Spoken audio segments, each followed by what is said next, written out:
Hey, and it's Wednesday night. I didn't have to do a bunch of tomfoolery to get us in here. Right. That was actually pretty smooth, man. That was like slick. It was like I know. I'm getting professional. to be professional. Yeah. Professional. Welcome to the professional studios of the American Hot Rod Association, where we can transition from the intro into the intro. With one click now, right? Yes, one click. That's all you guys see. That's all that happens here. It's so easy. Anybody can do it. Right. Yeah. But it's another Wednesday night. We're going to hit you with some Tech Talk Live. Hopefully we have some tech questions tonight. I know it's been a bit sparse here the past few weeks with us talking about the rules for the 333 class, which we have some more things we're going to talk about tonight for that. At 8 o'clock. 8 o'clock on the dot. At 8 o'clock on the dot, we're going to talk about the 333 class. Screaming threes, whatever you want to call it. Yeah. All right. Well, to everybody that's in here now, it's been here. Like I didn't even put up the thumbnail until like 6:30.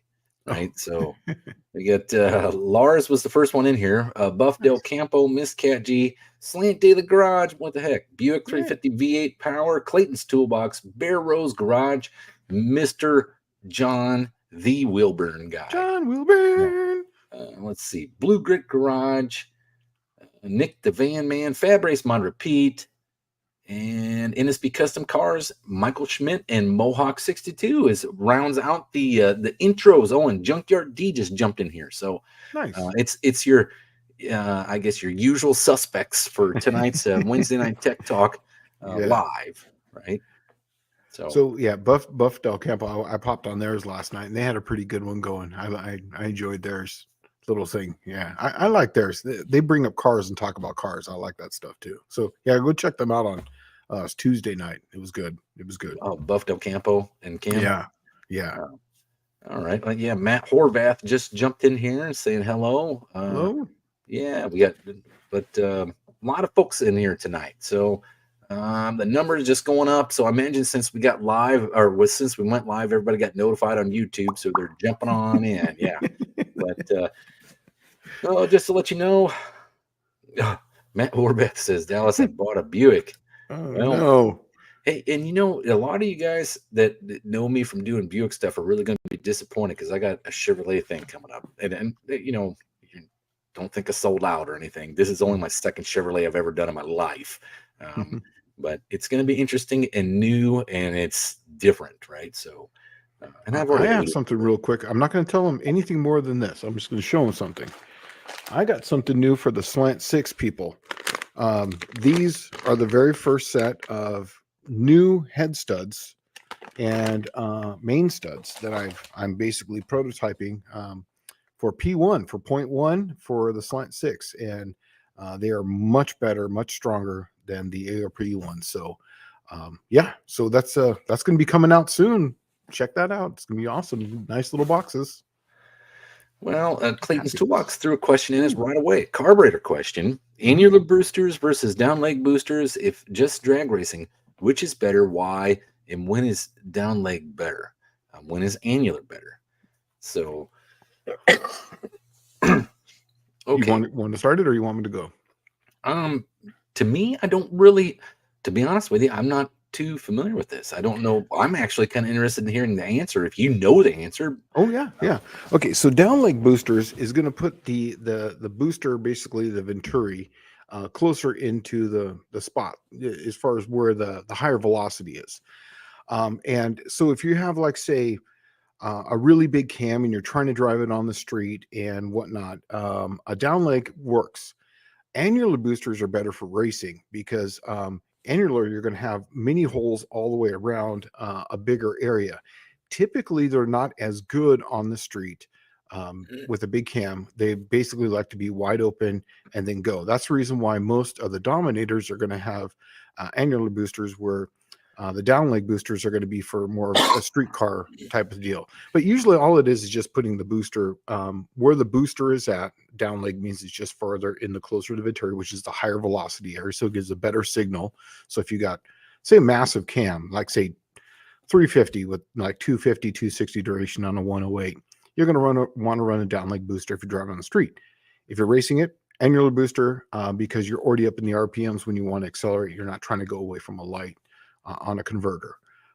So I hope that's everything right there. That answers all those questions. Yeah.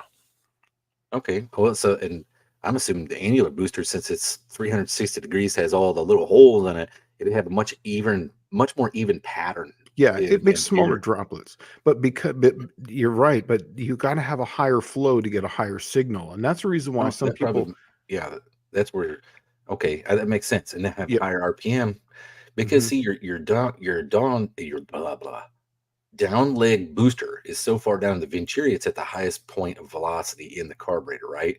Yep. So it's going to have a better signal, and technically, it should have better throttle response from a dig. Yes, exactly, and that's just for basically, so when you give the accelerator pump and then the air opens up and then the air comes in, it's gonna give a signal instantly, Right. where an annular booster, usually they're better for, like, when you're up on a transbrake and you're already full throttle, and then it I accelerates. figured, yeah, that annular would probably be just more power at the top end because you're getting a better air fuel ratio or a better air fuel mixture. Yeah, And the higher velocity, the more even the fog and pattern is going to be on that angular booster, right? Instead of it yeah. being more centralized. And also there's a little science to it because too is where the bottom of the annular booster is in relationship to the cone, basically the highest velocity. So because the air is exponentially speeding up as it gets closer to the cone.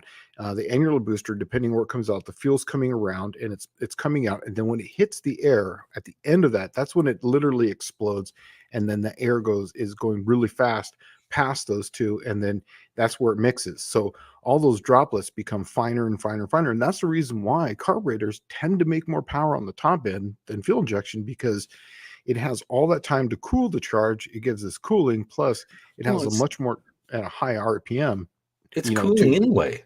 Like, yeah, okay, the air underneath the carburetor is like almost, I would bet ice. directly below the booster or directly below the booster, it would probably be almost near 30 zero degrees. degrees. Yeah, it's exactly. It's right around 30 degrees exactly.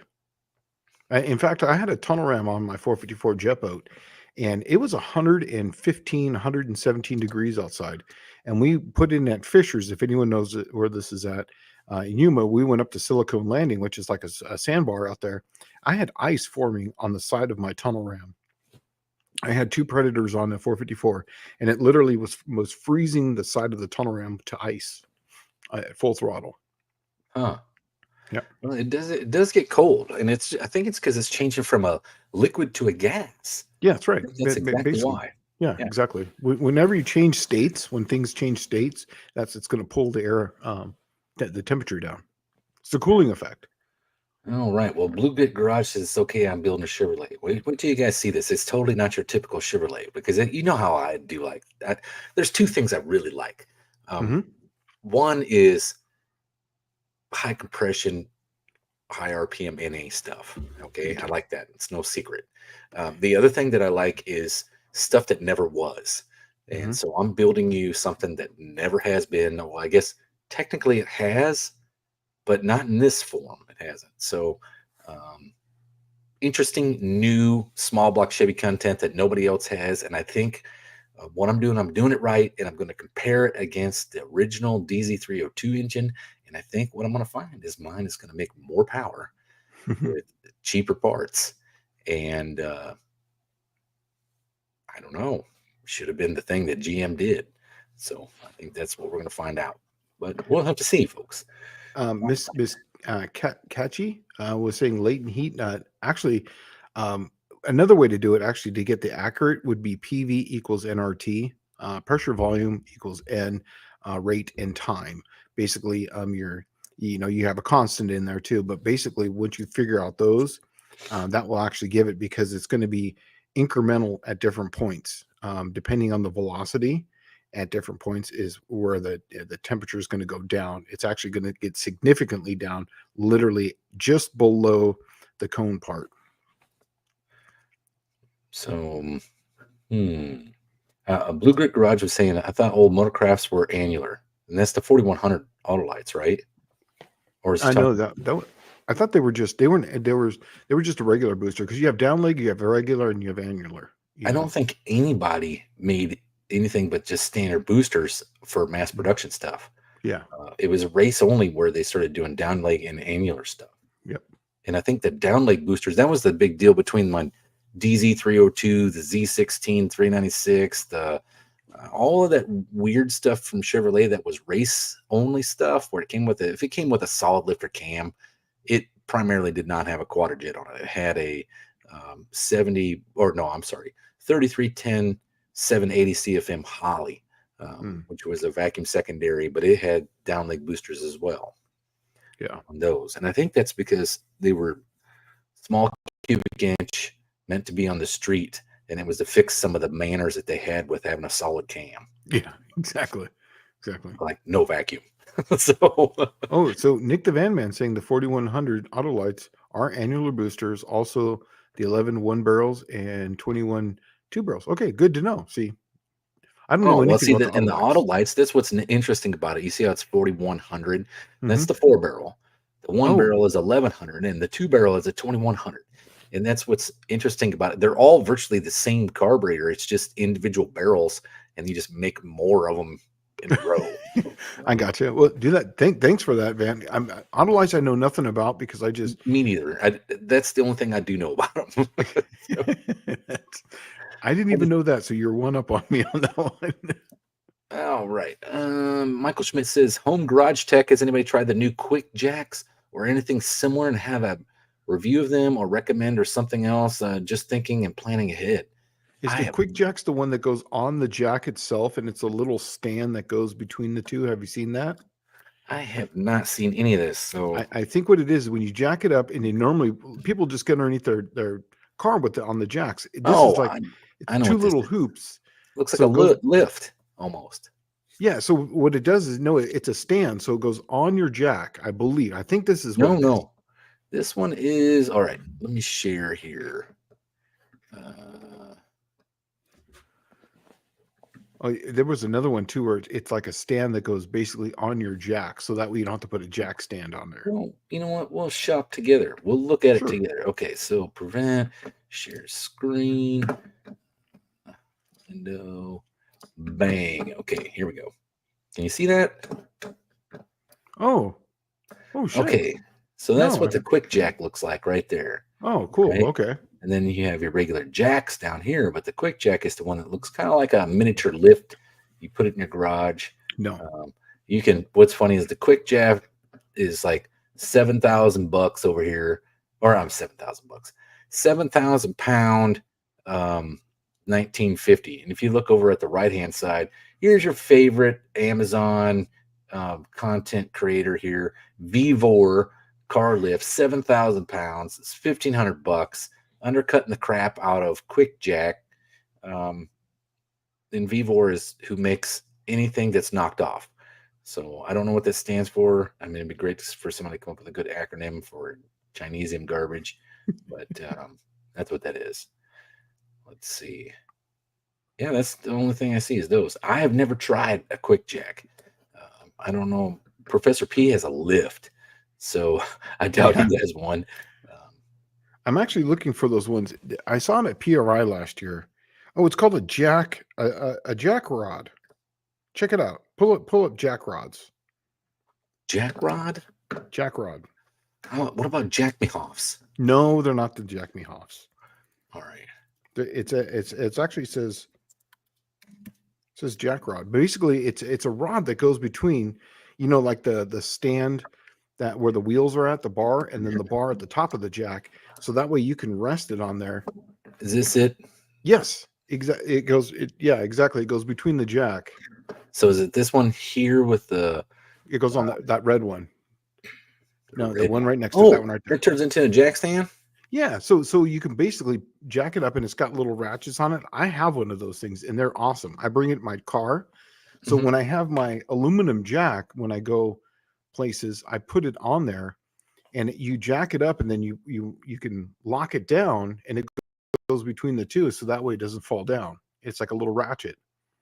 Okay. Yeah. I was looking at it because I got this jack that John Wilburn and I used to try to remove some tent stakes, some poles for like a fence. Then we actually used it for the sign for the No Name Nationals the first year, and I had this jack that is it's a bottle jack mixed with a jack stand. You seen Okay. that? Have you seen Oh yeah. those? And he was like, "Man, this thing is so freaking cool." We ended up ruining it trying to press those things out of the ground at an angle, right? But it did work for a couple of Yeah, yeah. them. The jack rod's awesome. I couldn't remember the name of it. I scratched it off, but it goes on the jack and holds it up. It's awesome. Excuse me. I'm just getting over a cold. So Beer Rose Garage says, question for Professor P, 390 FE Ford with Edelbrock RPM air gap dual quad intake. Eddie recommends a progressive linkage, but wouldn't that cause 1, 2, 5, and 6 to be lean? Would a solid linkage be better? Uh, yes, but here's the thing: is that how big of a cam did he say in there? No, no cam. No. The cam's really going to dictate it, because if it's a smooth running cam and it's a high velocity cam, so what I mean by that is that you're going to have a lot of vacuum, then you wouldn't need the progressive linkage. You could actually just go, so that way the front two turn on at the exact same time. That's, oh, don't forget the 43. That's what I would do personally. And I've done a few of these, and I've had the progressive linkage, and I usually use the progressive for cars that are like really big cammed, sloppy converters, whatnot. So that way you can kind of get the RPMs up, and you're really kind of, feathering the throttle. If it's a stockish cam or something in the 220s and below, duration of 50 on the intake, I would make the front ones, the primaries 1-to-1, and let it be. Better drivability. I promise you it will. So with a dual quad, like he's saying, if you had two vacuum secondary carburetors, you just run the primaries the same way, right? And then the second is essentially the secondary is progressive, essentially, if you want to look at it like that. But Yeah, yeah. Yeah, well, they actually, like, I remember these progressive linkage ones where the front carburetor would turn on, and then the primary on the second carburetor would come on at about a quarter throttle. That's pain in the ass. I'm looking at Max Jack right now. Or, oh, it's Max Jacks. Okay. Max Jack's a dude with his foot in the air. Okay, I must not be looking at the same thing here. Okay. That's a picture I would not want to see. Where's his other foot? Okay. Let's go to Google. And then we'll look up Max Jacks. Oh, somebody wanted to see my lift. Okay, it's right here. Right. That's my lift. Right there. Professor P has all the good stuff. Yeah, that's my 68 Dart. That's going to be that's my car that I want to take my time on and build. That's the one I was actually really, really hauling ass on when I first started my, well, I shouldn't say first, but when I started going for the No Name 500. How did I screw this up here? Okay, this is what this is what Dust Devil Brian's talking about. It's a portable jack, or it's a portable lift. Oh, okay. And I'm assuming you can probably move it around, and it doesn't have to be permanently mounted. So you can put it in your driveway if you got a nice day outside, or put it in your garage or whatever. But see, okay, where I have problems with this kind of thing is it's so easy to get the car off centered on a regular lift on like a 2-post lift. Yep. If you have more weight in the front than what you think, or it's not balanced at the point at which you consider, or you take the rear end out and then the car becomes unbalanced, this would only make it worse.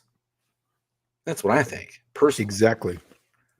If you look at my jack and my car on here, I actually have tie downs tying it down because there's no engine in it and there's no training, but it's got the rear end in it, so it's definitely unbalanced. And I've got about 5 different tie downs tying that thing down to the lift, so that way it doesn't teeter. So, and I put extra bolts. I've got 1, 2, 3, 4, 5. I have 8 bolts on each side, so 16 bolts into the ground on this thing. So I definitely went overkill because that was my biggest fear. So Colleen says that Jack Mehoff, who called the HOA. Right. Right. Okay. Miss Cat G says, anyone out there have experience with CHI 4Vs? I know Fabrication Mod Repeat does, and I was actually looking at them when I bought my AFD heads from Australia. So I it was a well, I actually had a toss up between three. I was going to go look at a used set of Yates C3s, and then the CHI 4Vs, and then the AFD SP4VRs that I got. Tony, I'm 100% with you. Tony Hot Rod Garage says, there's no way in hell I would trust any two post that's not bolted down. Exactly. Yeah. Exactly. 100% correct, brother. Let's see. Michael Schmidt says, Jack Mehoff, he the man. And that old McDonald's has a car. What about those Mayflower lifts for $500? Let's see if we can find a set of those. What? Yeah. I paid for mine, but I was like, I'm going to stand underneath this thing. I want something that's strong and good. Let's I see. even paid a little extra for it to be American made. Oh, these are probably a little bit even better. All right, let's pull this up. All right, can you pull it up, computer? Quit messing around with me here.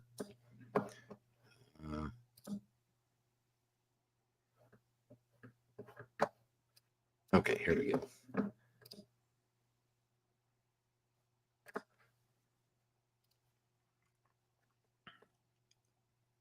What's All this right. one? Well, that's good. Yeah, Now I would trust not bolted down. That'd be cool. yeah, it has 4 points on it. I would not trust a 2-point to do the same. No. I think they would become seriously unstable. That's what I think. That's just my 2 cents, though. Like, what do I know? I don't know jack crap. I don't own any of this stuff. I do it the old school way: jack and on my back. Yeah, and maybe a couple of jack stands if we're lucky. So, yeah. So these are about $4,000 for one of these. I guess I don't know how good they are, but they look much more stable than the Max Jack. I was looking at getting one of these drive-on racks. There was an auction, and I was going to put it on the side just so I could drive up and do quick oil changes and whatnot. Yeah. Let's see. Oh, the Gypsy Journal just popped in and said, "Hi, I finally made it to while you're all are live." Nice. So, hey, welcome. Yeah, usually you must catch it on repeat, huh? Without the live chat. So, yeah, this is good. I'm glad you're here. Glad you made it. Let's see. It says Michael. Check out JB's little shop. Someone reported him to the HOA. I don't think it really matters in his neighborhood, HOA or not. This house, no HOA on purpose. I'm no HOA on purpose as well. I'm that guy. Yeah. I am that guy. But I'm nice. I am that guy, but nice. I on Saturdays and Sundays, I don't start up before 9 o'clock. I definitely don't run past 9 o'clock at night. Any cars, but I am working on my cars and I'm playing my music. That's just the way it's going to go. Let's see. Tony's Hot Rod Garage says just ordered a 4-post lift for the shop today. Pick it up on Friday. Well, good deal, buddy. Nice. You'll love it, man.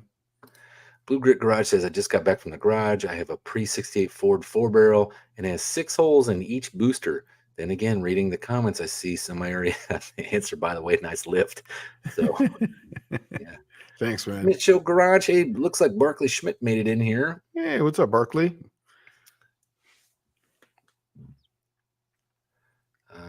All right. Fabrication Mod Repeats says Bear Rose, think of it as 2-barrel, 4 cylinders for low RPM. Okay. Okay. Four-Eyed Cat says I have a concrete pad, but willing to put a lift outside. I poured it thick for that reason. You know what? I've seen many of lifts outside. Actually, it's not a bad gig. You got to remember the lift is hydraulic. It's got a sealed reservoir for the hydraulic fluid, so it technically would work just fine outside.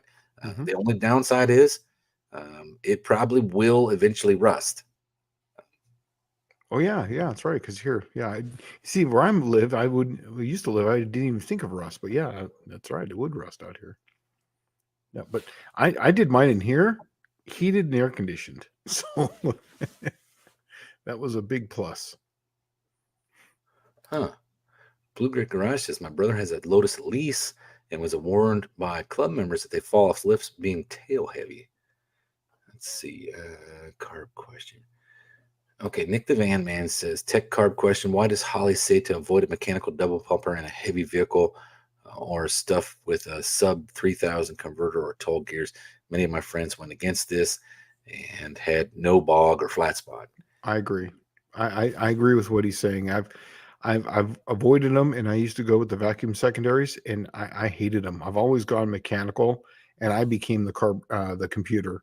I just knew when to floor it and when not to floor it. But I've never had a bog either. In fact, everything I've ever had was a double pumper. So I don't know. I think they're doing that just because of the whole air velocity thing, and too much fuel, too much air at one time under load, it just wouldn't be able to accelerate. So they're trying to keep the velocity high at lower RPM, so that way the vacuum secondary pulls it in. But you would I absolutely understand murder velocity as soon as you have a double pumper. Yeah, because it's mechanical secondary. That's what's killing it. Yeah. In case your velocity goes to nothingness. Well, like goes to zero, right? Your vacuum It's goes zero. to zero. Yeah, atmospheric at that point. Yeah.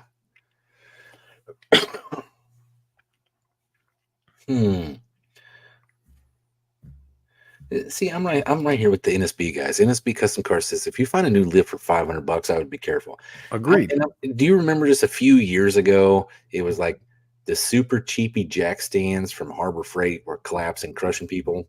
Yeah. They were sued because of it because they were rated for like 2 tons, and then cars that weighed like 1,000, 1,500 pounds crushed them. Yeah, I spent a little money on mine, but I got mine in 2021 before the whole madness prices went up. This same lift now is like $6,000. I think I paid 3 for it at the time.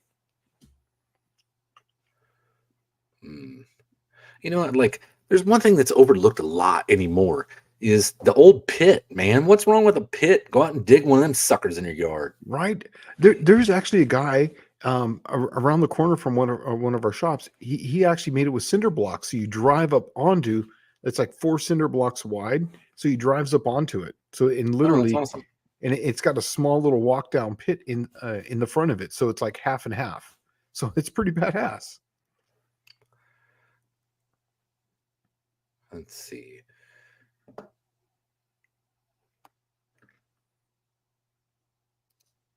So here's Levi's Backyard Performance pushing his next race, which is going to be race plates and 28s, I guess, or plates and 28s.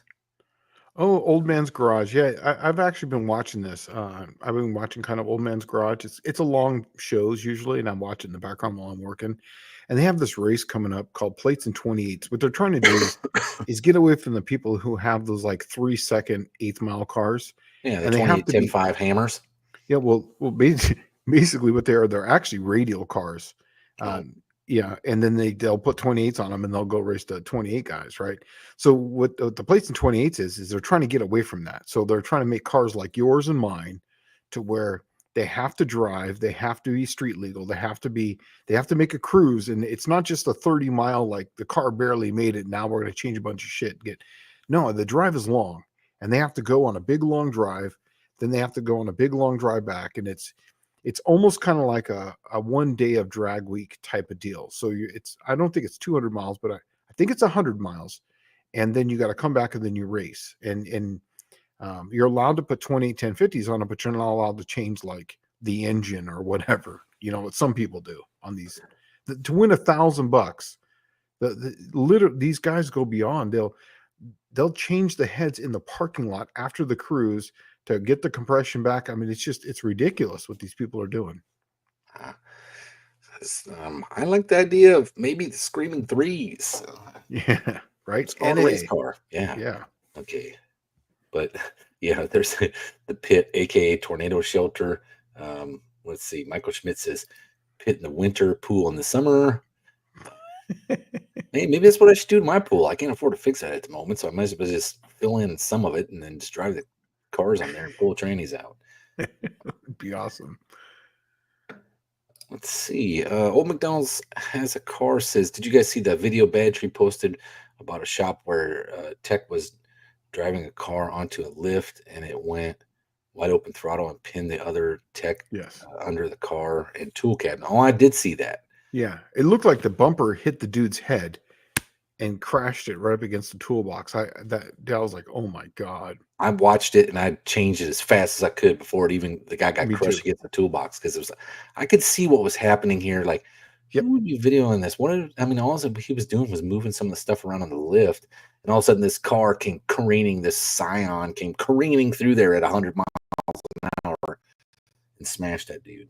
Yeah, I saw it and I was just like, yep, change. Let's see. Oh, I missed it. Okay, Bear Bros Garage. If you dig and pour your own pit, put floor anchors in it. Makes setting up chassis a dream because you can apply load while you are down there. That's pretty Nice. ingenious. I didn't think of that. That's a great idea. That's an awesome job idea. Absolutely. Buick Smith says, howdy all. My friend Aaron found a 363 Chryslers the other day, 2 with 331 Hemis for literal scrap price. I told him to go buy a lottery ticket too. Yeah. So it sounds like a pretty good score. Dude, I would buy one of those 331s for the Screaming 3 class. Would you?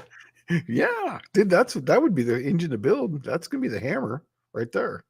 Oh yeah. Well, that's one of the possibilities. There's quite a few of them. It's a 331 cubic inch cleaver. 4-barrel cleaver would be pretty healthy. Gen 3 331 cubic inch Hemi, like Gen 3 Hemi would be freaking monstrous. 333 cubic inch LS7 motor would be pretty damn hairy. Yeah. Yeah. So. But it would just be cool to show up in a 331, like 1950s technology, and just go out there almost 70 years later. Just go out there. Hemi probably weighs as much as 2 big block Chevys. You know, like they're stout. Yes. You have a penalty for them. Yeah. Dust Devil put on there, why would you video that and not drop your phone to help the guy out? Exactly. That's the problem with this generation, is that they're just, oh my God, look at this guy's dying. Hold on, let me zoom in. It's just, yeah. Let me ask him some questions as he's taking his dying breath. Right. Okay, so Old McDonald has a car, says with a new garage and concrete floor, how long would you wait to put in a lift without worrying about a sinkhole or a bad concrete set? The guys who did this one, when they did the concrete on the side here, he told me it'd be ready to go in a month. And it really comes down to temperature outside, because the concrete's going to get hot, right? It's exothermic, right? So it's got to cool down. That was the whole reason why the Hoover Dam, they were running cooling things through it. So if they pour it during a cool time of year, it's going to set up better than it would be if it was a hot time of the year. I'm kind of wondering why you can't kind of put that together with the rebar setup. When you're going to pull a whole new floor, couldn't you just put like a 1/4-inch plate that's like, say, 3 foot by 3 foot, and have them sticking up? Yeah, and just have them sticking straight up like some all thread, sticking straight up, and then and welded to that plate, and then you bury it underneath all that concrete. Yeah. The guy said 30 days to put the lift on it. I don't remember exactly how long he said beyond that, but to bolt my lift when I wanted to do, because I had all the concrete poured on the side of the house, and I wanted to put a 4-post out there. And he says, oh yeah, don't worry about it. Just, give it about a month. So, and that was 4 years ago. I still haven't done it. Probably won't happen. Let's see. I guess the guy's dying and he thinks it's viral news. Okay. Exactly. Yeah. Garage says 90 days on concrete. Oh, okay. NSB Custom Car says, I think the rule is at least 28 days before install on fresh concrete. Okay. Clayton's Toolbox. Besides eBay and Marketplace, where do you find used performance parts? Swap meets. Pawn shops. right? Yeah. Than buddies that have Friends. stuff. Yeah. Speaking of which, that reminds me of something. What I need from everyone here is who's got it. 7 1/4 backing plates. I need 2 of them. I have an idea that I want to do for my 7 1/4 that's in my green car, the Lizard King. We drove it whenever I go on these big long drives. I always check the diff, just temperature, because I'm always curious because it only takes a quart of oil. I'm going to make a diff cover that will hold an extra quart of oil, but still have the curvature to get the oil to the front. So if anyone's got 2 of them, I'll pay for that in the shipping if you got them. But I wanted to use 2 of them, one for the base, one to make bigger, and so that way I can make some extra fluid. Just a little pet project I wanted to try out. Dude, why don't you just like leave the same cover on it and just put like a remote reservoir? Well, that's actually what I'm going to do. Is what Oh. I'm going to take one, cut out the side, but keep the curve. I want the curve where the factory curve, Right. so that way it slings up. And then I'm going to take the back one and I'm going to just extend it out 3 inches and then weld around it. So that way it'll look like the exact same cover, but just 3 inches back, but it'll be cut on the inside too. So it'll have an extra quart of capacity, but look like it's going to look funky, but it's going to hold an extra quart of oil. Twisted Mopar Garage just says that we just scrapped 3 7 1/4 rear ends. Yeah, sweet. Let's see. The Schmidt Show Garage says 2 weeks in a row I've lost in Super Pro when I floor the throttle after flying. The Transbrake, it starts to fall on its face, then will catch on at last second. I keep backing out the rear screws. Wait, go one more time. The 2 weeks in a row I've lost in Super Pro when I floored the throttle after. Oh, he means applying the Transbrake. That's what I'm thinking. Yeah, it starts to fall on its face. Then we'll catch it last second. Okay, I was actually having this problem on my car, and it wasn't getting enough pump shot to get up. So because it's on Transbrake, it's on a load. It needs a bigger pump shot. So I actually went up bigger squirters, and I went up to 50 cc's. I had 30 cc's. What's he mean by the screws? Is he talking about the idle mixture screws? Backing, okay. Super Pro Backing out the rear screws? Those idle mixture screws won't do anything for you. Well, I guess they can technically do a little bit for you. Yeah. Well, I'm not 100% sure what he's asking, but I know the problem he's having, because I was having the same issue. It's too lean when you're going onto the Transbrake. You need more fuel. So I went up to 50 cc's. I put a different cam on the Dominator, and then I put a bigger screw. I think the squirters, I think they're 42s, and I went to 45s, or vice versa. Or maybe it was 37s and I went to 42s. And that way the pump shot was not longer but faster. So that way it would come up onto the Transbrake quicker.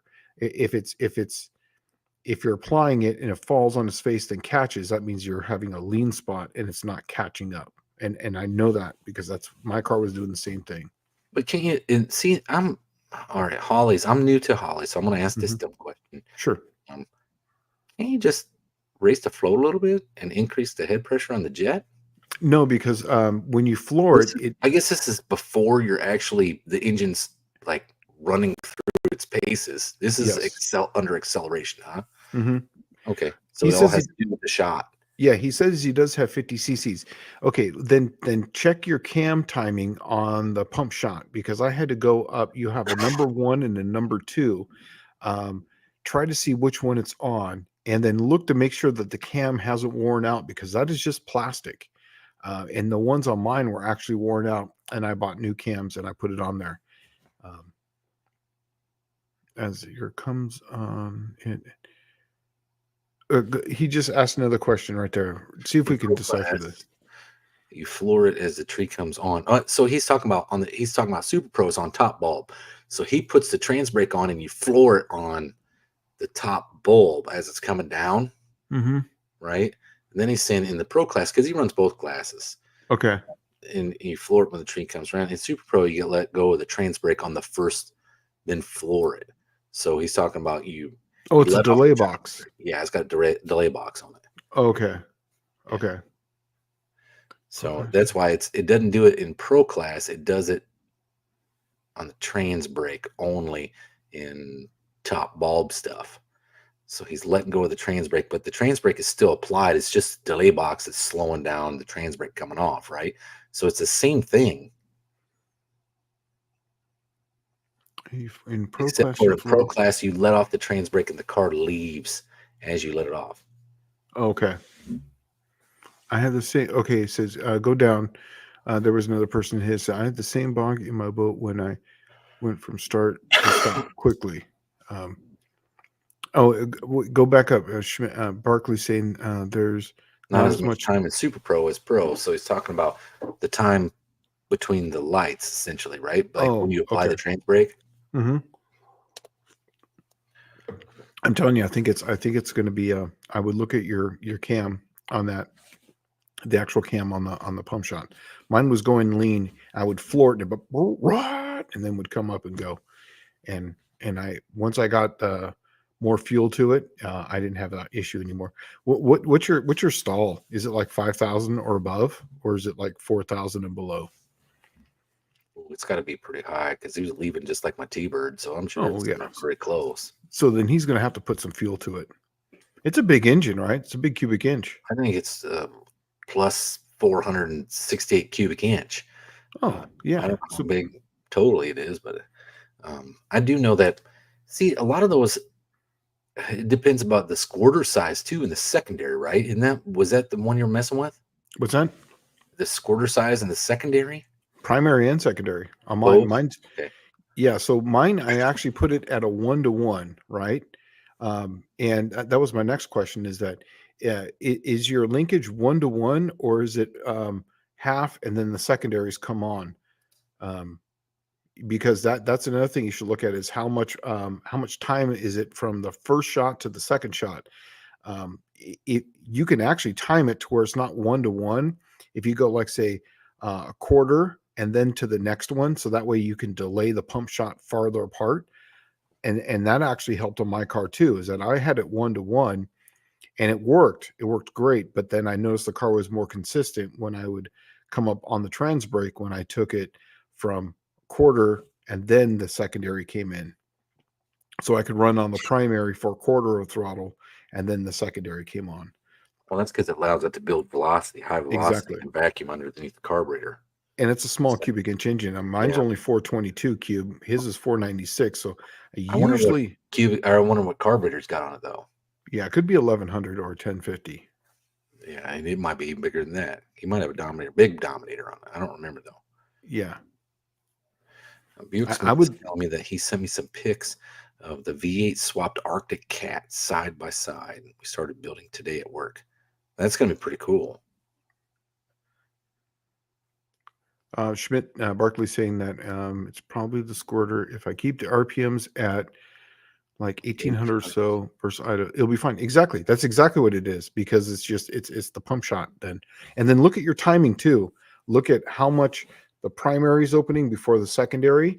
And I can tell you is that a lot of people like the 1-to-1, but I noticed that they're more consistent if you have the primary open a quarter, then they both open. It makes the pump shot longer. It builds velocity and gets the RPMs up to so that way it can accept Oh that yeah, fuel because you would faster. technically have dwell or overlap between the Mhm. pump shots because you would have one pump shot that's working, and then it would finish as the other one's just starting to work, Yep.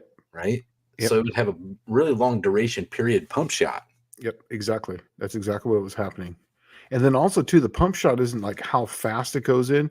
The 50 cc's basically means over the whole time. So like when you hit the accelerator pump on those, it's not like it's dumping 50 cc's right away.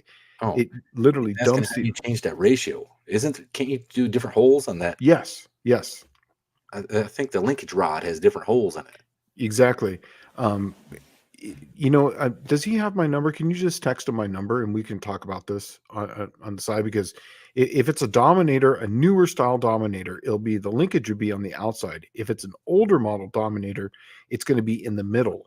So you're literally going to have to take the carburetor off, and the linkage is inside the carburetor, in between the barrels.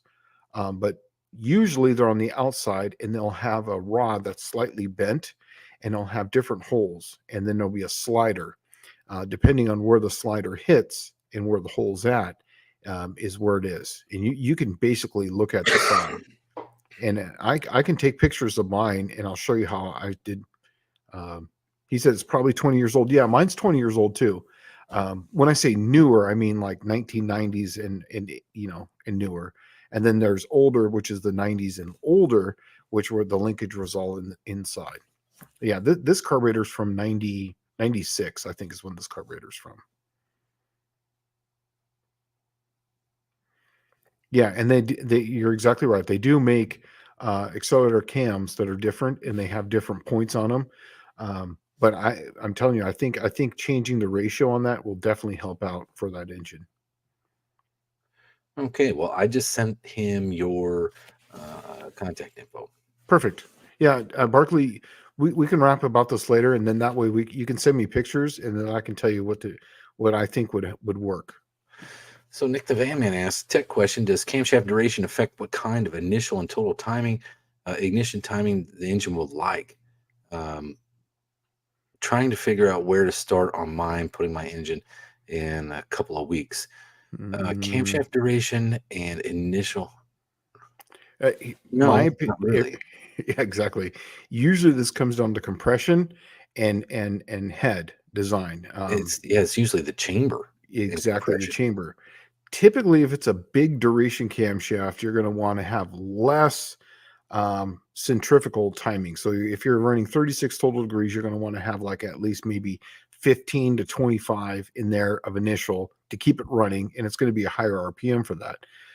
That's typically, but usually not so much, because if you have an engine that's got, well, if you got really crappy heads like a Slant 6, you're going to want to run, even though it's got all the race car parts, it's the head that determines that, and the rod to stroke ratio and how much dwell the piston has at the time. But I found, because I run small block Fords. That's what he's talking about. 351 Windsor. It's got G240 heads on it. And I know for a fact, I've run these long enough that a 302 cubic inch engine, it'll like 13 to 15 degrees for initial, and then total all in, it's going to be like 34, 32, somewhere around there. Depends on compression ratio is the big one. But your 351 Windsor is probably going to be somewhere around 12, 13 degrees initial, and then probably about the same total timing, 31, 32, somewhere around there.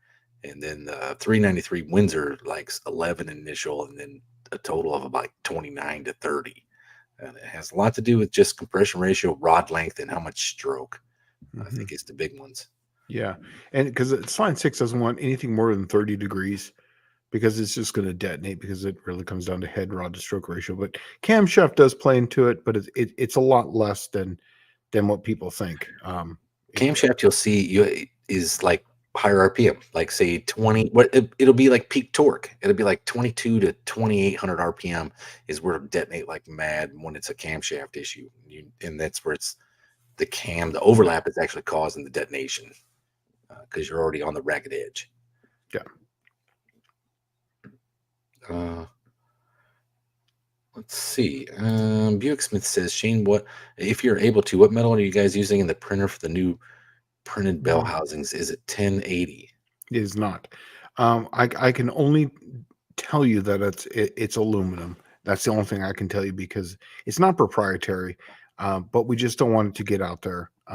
It has been a lot of work to get to this point, and we just can't give out trade secrets. I appreciate the question, but it's all I can say is just aluminum at this point, until later on. But we only use that for prototyping right now, though. Michael Schmidt says, Shane, so you're saying to open the secondary faster, so both the primary and secondary accelerator pumps are shooting closer together? No, you're going to open the primary to a quarter throttle, and then the secondaries open. So technically it's going to open faster, but it's going to open later. Right. They would both be open all the way at the same time. Yes. So they're open, but open a quarter of it. So it's going to go like this, and then like this. So then they're going to go like this. This one's going to close, and this one's still going to have a quarter throttle. So you're going to basically drive on this one. So when you floor it, it's going to go like this, and then this one's going to open faster, but from a quarter throttle only. That and you gotta think about it. That would work so much better on a smaller cubic inch engine because what it's gonna do is it's gonna allow it to build RPM and then it'll The build higher velocity. velocity Yep. and vacuum underneath the carburetor for when the second one comes open, Yep. right? If it was both at the same time, it would build no velocity. So then when you have no velocity through the carburetor, it stagnates. The air and the fuel just stagnates and it doesn't atomize anything. Mhm. And so what you're doing is you're creating a higher velocity situation, and all of a sudden, this one comes open faster, and then the velocity will essentially drop. But it already has a high velocity draw enough to when you open it, it pulls fuel through the boosters. Yeah. And Um, just remember, guys, that we're getting to that time where maybe for next Tech Talk, I should be able to talk about the SEMA projects. I think this weekend the SEMA projects are being released. So it's either the 30th or the 6th. Sorry, I had a text come through.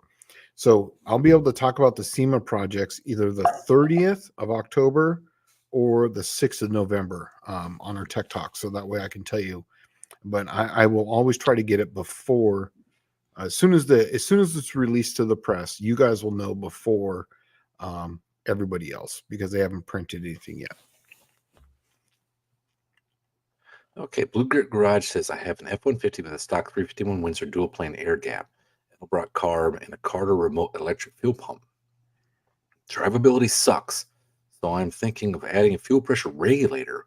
Which would you suggest? Let's start with dual plane Dude, air.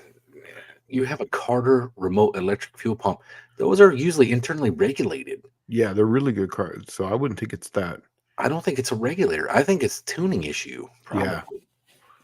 Yeah, and I think the Fords have to have full vacuum. Don't they have to have full vacuum on so they're on the driver's side port full vacuum, aren't isn't that the right? I mean the Full Fords have to vacuum have for what? The on the distributor? for the distributor. Isn't it full vacuum on those? I don't know. I I don't think know. it is. And I think that's the one reason why I've had a lot of the guy down the street's got a Mustang and he had it on the Chevrolet and Mopar side, which is on the ported vacuum switch. And I moved it over to the full vacuum, retimed it, and the thing was ran spot on. I would look at where your vacuum advances at and retime it. I think that might be your problem personally. I would look at that because I've caught that problem many times. Check that out first. Other than that, it's just going to be a tuning issue with the carburetor. Then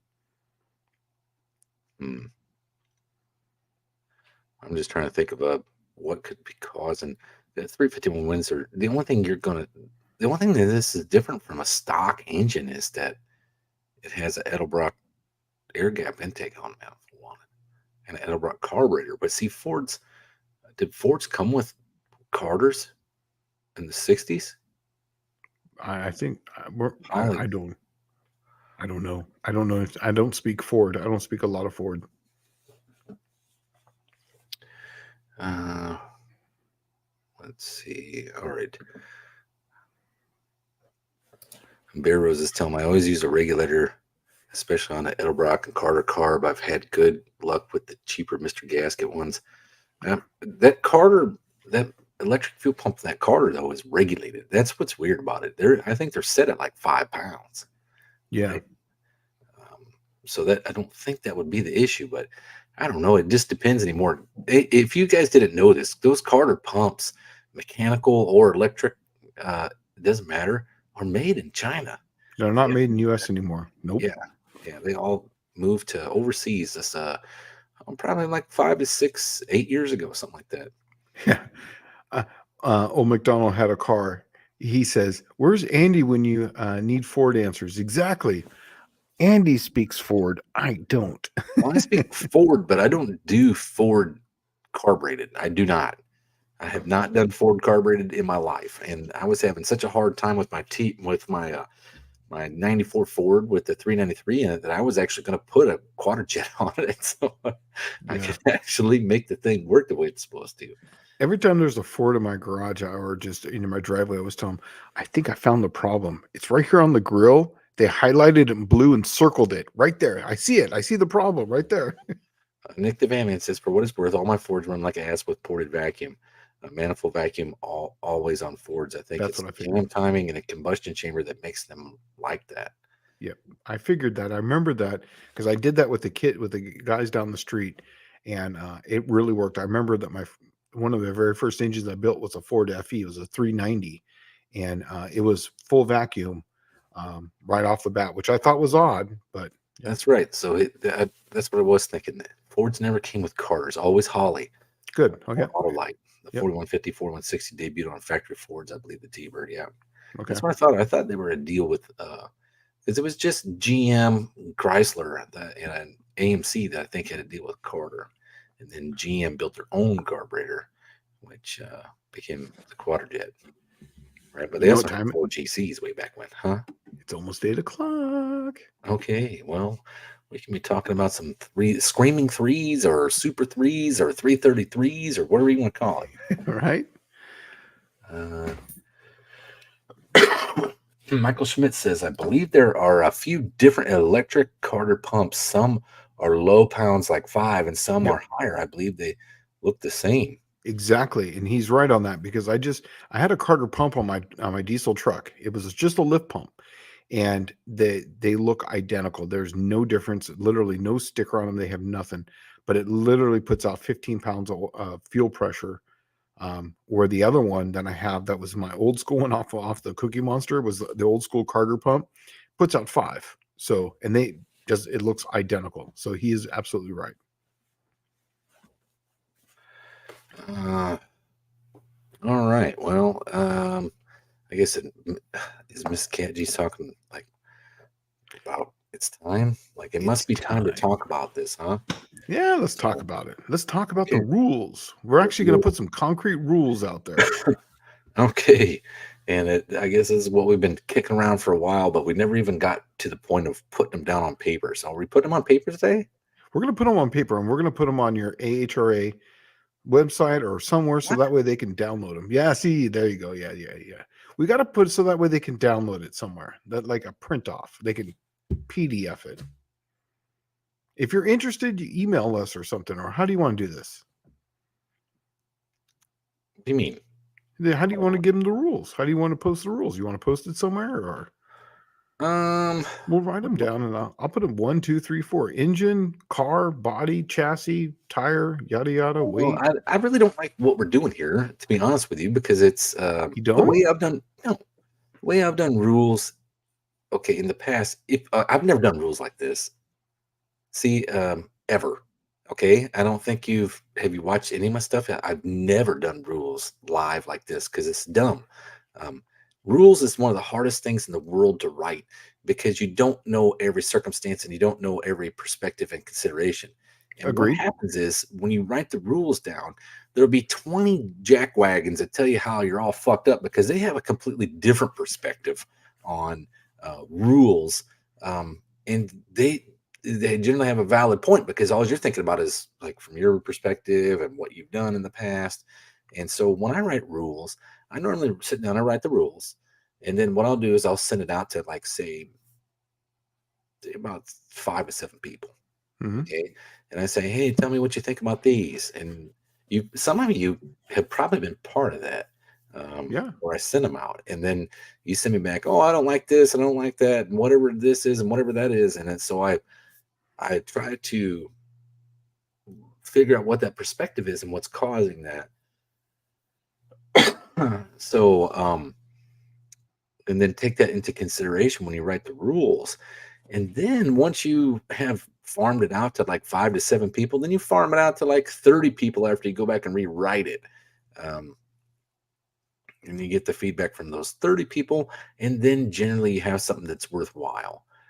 But doing something off the cuff like this, I mean, we're just doing basic framework right now. This is basic framework. Yeah. But this is still an idea that we're just kicking around. And these are what we've come up with. And obviously, 100 people like when I was trying to do the monkey bike stuff, me and John talked about this a lot. And I just basically told him, I was like, look, man, I think that doing it this way and just doing it out there and announcing it at this point was just like, I think this is the way to go. And then we John just says did it. he'll put them on the No Name National site. I think it's a great idea. That's where people Perfect. will find them. Yeah, that's great. And I think John that's a great says, idea. send me the final draft and I'll put them on no name Yeah. nationals.com. And then,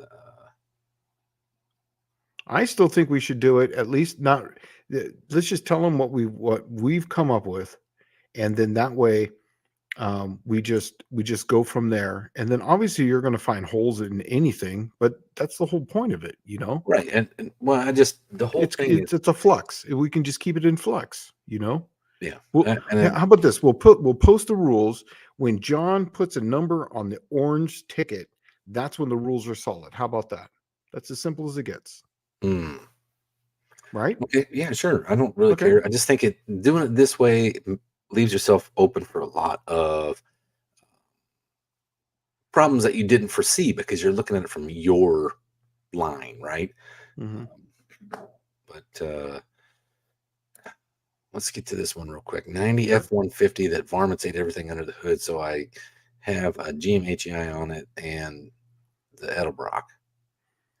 I just put a fuel pressure gauge on it and tape it to the windshield for a test drive.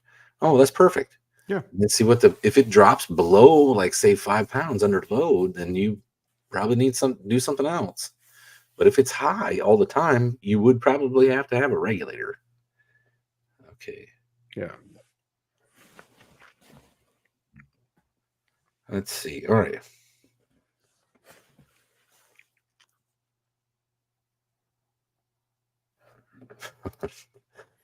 Okay. So we need to get to these rules. So do you have a pen and paper there? I did at my other chair. So right over there. Yeah. We'll grab them. Yeah. Give me 1 second. All right. So old McDonald has a car. Has a question. How many of you have disassembled a car, put all the screws, bolts, and trim in bags, then move and can't find them again? Well, that's probably going to be my problem here really soon, to be honest with you. But I would have to say that has to be a common occurrence where you misplace all the stuff when you move back in. I've moved about a zillion times because being in the U.S. Navy, about every 2-3 years I've moved. So none of them ever short and easy. I am ready. Okay. Let's start with engine. All right. Engine, factory block. Mm-hmm. And then I don't know what to go about the crank. Crank could be whatever, because here's the thing is that you're going to have to, some people are going to have to de-stroke, yeah, and whatnot. Some people are going to have to stroke. And some people are going to have to stroke. So I think the factory block is going to be the limiting factor on a lot of these. Okay. People are going to have to build cranks around. It needs to be factory mass-produced block. Yes. Right? That's in a production vehicle. Like you couldn't go and get a Mopar X block, because they never really came in a car. You couldn't get a TA block because they never really came in a car. They only came in race cars. The factory made it, but it wasn't a production block. Right. And as far as that's for the block. And we're going to call it 330. It's got to be factory cast iron as well. Yeah, cast iron. Yeah, because I could show up with a 215 Buick block. All right. Yeah. And then valve angle. Factory valve angle plus or minus 1 degree. Right? Yes. Yeah. You say that's fair for machine tolerances? Exactly. And, in reality, if we were going to post these rules somewhere, the smart thing to do should be list the factory valve angle, because some people may not even know that. Because there's a lot of aftermarket, like small block Chevrolet, you can buy a 23, a 19, a 13 degrees, 15 degree. Yeah. Yeah. You can buy all those. And the only factory one is actually 23 degree. Yes. Yeah, exactly. And then like Chrysler would be 18. I think Ford's 20. And then like if you're running an LS, it would have to be, unless 15. You're running like an actual like LS7, you can't run a canted valve. You would have to run, a wedge head style valve LS. If you're running a Gen 3 Hemi, you couldn't run one of our Edelbrock heads. You would have to run a factory head because we changed the valve angle on, I think it's the intake and the exhaust to get a better flow angle for a bigger spring pocket. So you couldn't run those. So you would have to run a factory style head for that. But those are kind of things that I would know and you would know too. Yeah, well, I've told you that the LS is such a copy of the Buick V6 Stage 2. Did you know they have the same valve angle? The same exact valve angle. Yeah. Yeah, 15 degree. Yeah, And all the then Buicks got 15. cubic inches. We were going to call it three. Okay, so Basically, 333 cubic inch and up, right? yep. Could run a 28 by 10.5 tire, Well, but they 300. also have to weigh 9 pounds per cubic inch. I was going to do 330 to 333. Because basically all those combinations that you and I came up with come between that 330 and 333, and that's where you can run 3,000 pounds, a 28 1050. The second you get over 333, that's where you go 9 pounds per cubic inch. Well, Right, they just all run on 9 pounds per cubic inch. 9 pounds per cubic inch. Okay. Yeah, everybody does. And that just makes it easier because you're going to weigh and pump them all anyway, right? Yeah. 9 9 pounds. All right. So Clayton asks, how would you know what valve angle a guy has without taking the engine apart? Oh, that's easy. You actually that's just basic geometry, Mm-hmm.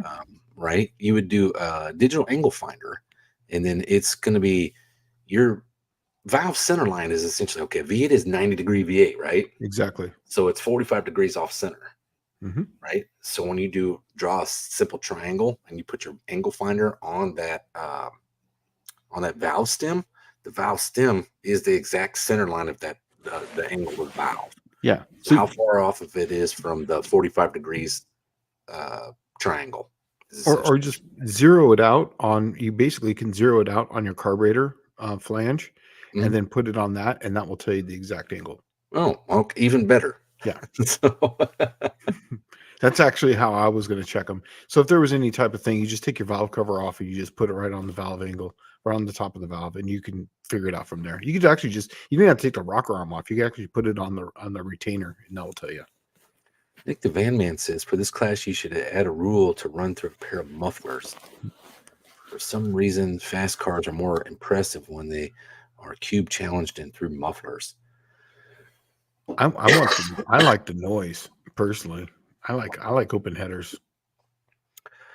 But then again, they're gonna have to drive to Lambert's.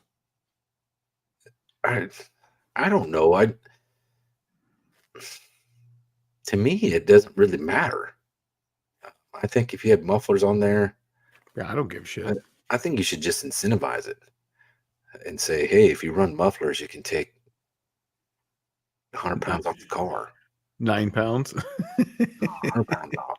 I think it's going to slow them down. It's going to kill horsepower. It's also going to kill. This car right here, my Cookie Monster's got mufflers on it. Okay, well, maybe they're not going to do anything, but it's just the cost. If you were trying to do this cheap, why would you do mufflers on it? I did mufflers on this. Basically, they're literally glass packs. So yeah. Well, I'm just wondering, if you were doing it on the cheap, you wouldn't do mufflers. You wouldn't do anything. No. Yeah. But I do agree with this, that muffled cars are like real street cars. And I think that is the case. But the idea was the 333 class is that you could drive it to Lambert's. That is kind of a thing. But I'm sure none of them are going to have most of them are going to have slicks on them, and none of them are going to have like functional turn signals and stuff. So who knows? I don't know. Yeah. So basically a factory block, factory cast iron, valve angle, stock for engine, carbureted.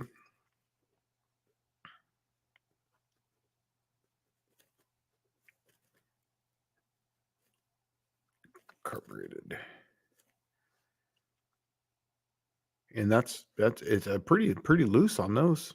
That's basically what I had. Yeah, that's about it. Yeah. I think, I know I've been kicking around the idea of camshaft limits, but then you have to check them all. Yeah, that's bullshit. I don't That'd want take to do forever. tear downs. I don't want to do all that crap. No. I was actually dreading taking a valve Oh, cover off on it has to people's be. That's cars. right. Miss Catchy brought this up. It has to be a push rod engine. Oh yeah, that was my. I thought I had already said that. Yeah. Yeah, and it has to use a distributor. Is that right? No, LSs and Hemis won't have that. Yeah. Well, you know what? Yeah, you got to have a distributor. Yeah, let's do that because that way because the whole idea is no electronics. We're trying to keep this, without the, keeping the electronics out of it. I don't know, man. I don't really see any problem with using the box, like Yeah. the LS box or the Hemi box. Hmm. Um, I really don't see any problems with it because it's really just like the guts of a ready to run distributor in a red box. Yeah. And The max cubic inch is going to be 368. Is that the number we came up with? Yeah, 368 because that's a 30 over 360. Okay. Is it 367 cubic inches? So that way, if you got a 360 and that's what you have, you can run it. You can bore it 30 over, and that comes out to 367 cubic inches plus or minus whatever it was. So that way, we were trying to keep everybody in line. And Chrysler just happens to have the largest small block. But you do that, you're going to be penalized 9 pounds per cubic inch. So just know that. Yeah. So max cubic inch dust devil, there you go, 368 cubes. Yeah, 368 cubes. And if you're under, what did we come up with? 300. If you're under the 300 mark or the 3, you had to run a different tire. You had to run. Yeah, if you're under the 330. Yep. Yeah, 330 is what we had. 330. Yeah, if you're under 330 cubes. Yep.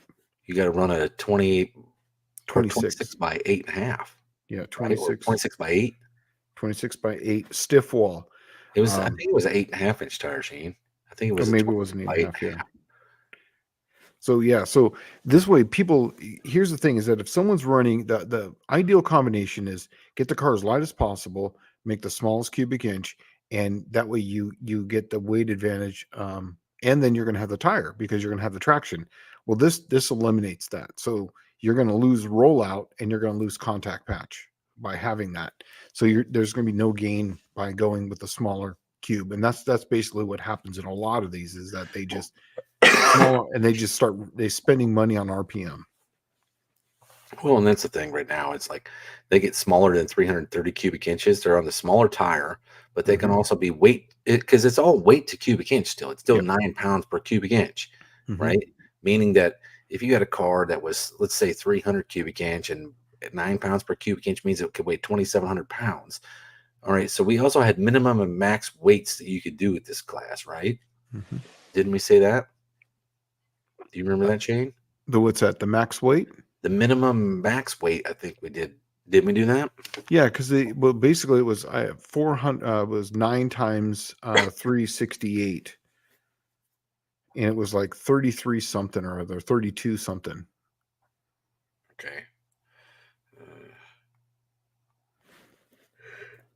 3312. Yeah, 3312. Yeah, and then 300. And then 300, right? And that was 2,700 pounds. 2,700 pounds. So that's your minimum max weights. And you, if you're less than 3,000 pounds, less than 3,000 pounds. Yeah, if your engine is less than 330 cubic inches, yep, your weight is going to have to match, right? But the minimum weight you can weigh is 2,700 pounds. So, and then, but you get the tire, you go to the 28-1050 if you're above 3,000 pounds. If you're below 3,000 pounds, then you have to run the 26 by 8.5. I think that's how I did the math. Make sure I did that math right. Sorry. Calculator. See, 3,000 divided by 9. Yeah, exactly. That's what it was, 333. So if you're 333 cubic inches to 330. I still think a carburetor CFM limit would keep the low budget guys competitive. Yeah, Um, but I want tunnel rams. The whole idea of this is to have the tunnel ram cars in there too.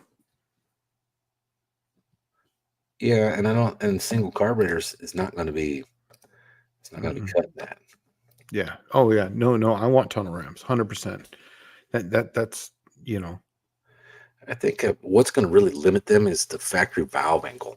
You're not Yes. going to be able to turn them way up to 11, 12,000 unless they're real small cubic inch to move all that air. Like you could build a 292 cubic inch Chevrolet small block and turn it up to 11,000 RPM with a tunnel ram on it.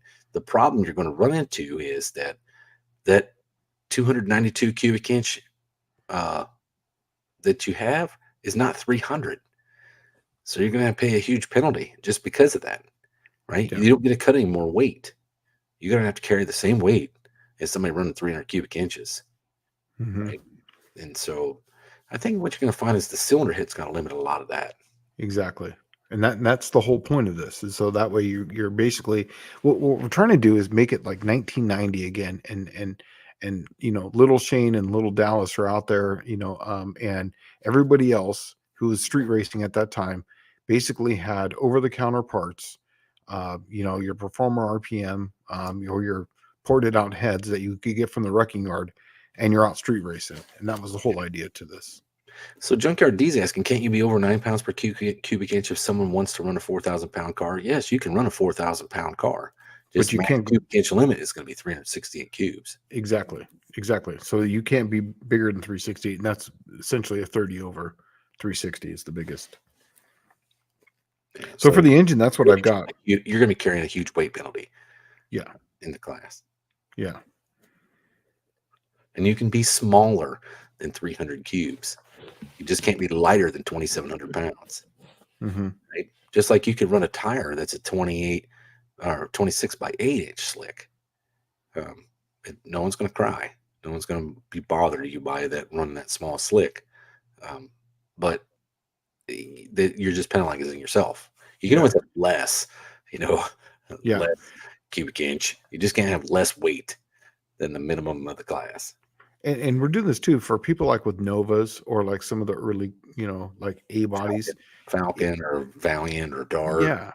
You can't put a 28 by 10.5 slick underneath them unless you do like, some people don't want to tub their car. So this way you can still run a 26, 8.5 tire. And you can, I mean, I might run if I build a 333, I might run the smaller tire Well, just to. when we were throwing this together, the big idea was it would keep everybody from having to have a whole bunch of safety equipment, Yep. roll cages. You Mhm. didn't have to have a lot of chassis work. There's no back halves. There's no ladder bars. There's none of that stuff, right? Yeah. It's all factory suspension pickup points. So literally, just about anybody could take any factory produced car and come play, right? Yeah. Anyone in this chat can do this, and Yeah, we'll help you guys build this stuff. And that's yeah. the whole point of this. I saw at least 14 cars that were at the No Name Nationals. That car could compete in this class if you just built an engine for it, and you'd be fine. And all you need is just a regular roll bar. Because I expected to be somewhere right around 670 is kind of what we were kicking around. 670 to 70 in that range. Yeah, so you wouldn't have to have anything crazy for About the fastest anybody's going to be is at like a 670, just Yeah. based on the weight and the cubic inch. and in the horsepower expected. Agreed. So that's what we got for the engine. All right, car, the actual vehicle, Um, factory pickup points. yeah, factory suspension pickup points. And I don't think And what we mean by that is if it's a leaf spring car, it stays a leaf spring car. If it's no 4 links, no ladder bars, none of that crap. yeah, or if it was front wheel drive, you're stuck with front wheel drive. Yeah. Or wrong wheel drive. And we're not going to have nothing, no all-wheel drive cars, no No. 4-wheel drive cars. No. Okay. So it's got to be 2-wheel drive. You know what? Throw one in there. One. The Eagle. Right? AMC. Didn't the AMC make the all-drive Eagles? Yeah, they made an all-wheel drive Eagle. Yeah, they sure did. That'd be the only one you could run. Yeah, you have an AMC Eagle and it runs under its own power, and you want to come compete, you can in this class. How about that? Yeah, there you go.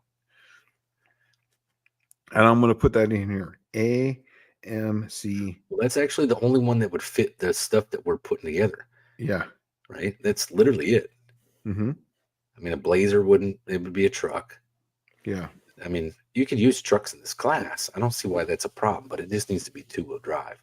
Yeah. I just think it'd be cool if somebody showed up with an AMC Eagle and tried to freaking run this class with an AMC 330 cubic inch motor.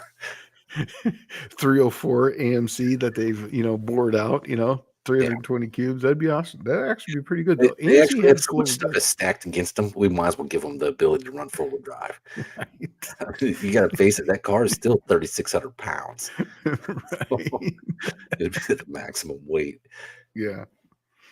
So car factory pickup points, two-wheel drive only. AMC Eagle is the only four-wheel drive allowed or all-wheel drive. Yeah, there you go.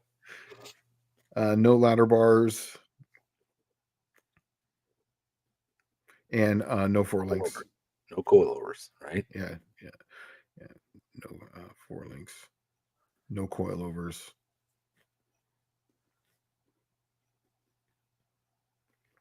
Okay. Okay, where you at? You did transmission is anything, right? Transmission's anything, man. Yeah. I basically I would like to see a variety. I mean, that would be kind of cool. Well, that's where you need to leave the rules loose so that people can think their way around the the problem, right? And we're going to be running these on our Pro tree. So there's not going to be an instant green or anything like this. This is going to be like old racing. Oh yeah, this is something we need to bring up. Clayton's toolbox says 2,700 pounds with me in it. This is all weighed with the driver in it as going down the track. Yeah. Right now, here's the problem: if you run down the track and you run that weight so tight that it burns up a gallon of fuel, and when we pull you right off of the return road and weigh you, if you weigh light, that's your problem. Yeah. Right. If your minimum weight's 2,700 pounds, you weigh 2,699. You're getting DQ'd, right? Don't run it so loose, like so tight that that 1 gallon of fuel. And when it comes to car, on the car, we'll allow like fiberglass hood, fiberglass bumpers, but everything else has to be steel. Everything else has to have real glass, no Lexan, nothing like that. These are supposed to be street car kind of cars.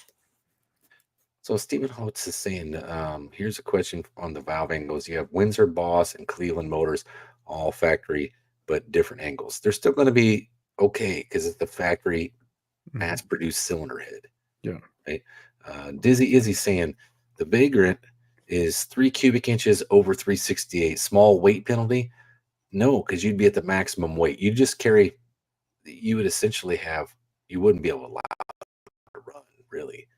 Yeah. Hood and bumpers. But that's one of those things that if he's 3 cubic inches over, at that point, what we would do is we would let all the racers vote on it, and he's being honest at least. Decide.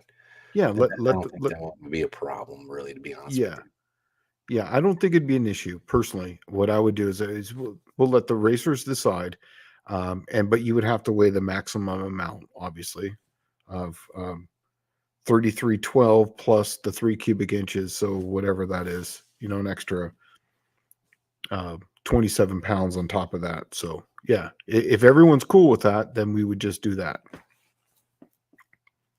I personally would have an issue with it, but we have to be able to put a limit somewhere on this. Oh, and one thing we forgot to say on this: no power adders on the engine. I had that written down here. Allowed. Yep. Miss Catchy says, I wouldn't run Windsor heads on a Clevo, bro. I know he's joking, but in America, we run them the other way around. We run with the Clevo heads on the Windsor blocks. Yeah.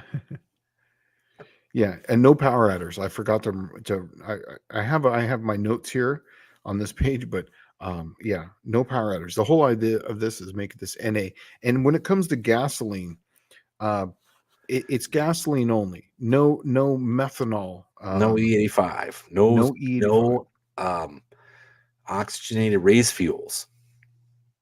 It has to be race gas, like VP 110 kind of stuff.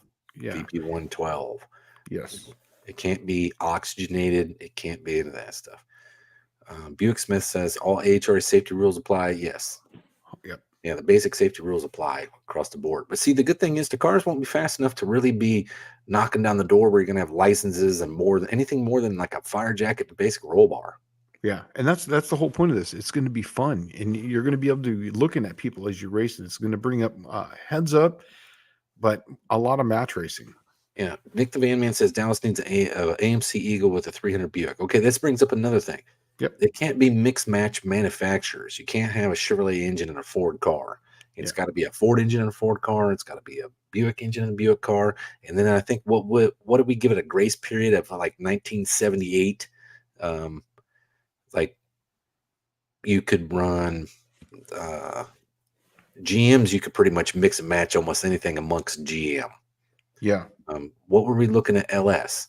LS had to be in something that came out from 97 and later, or could you have an LS swapped to S10 from 82?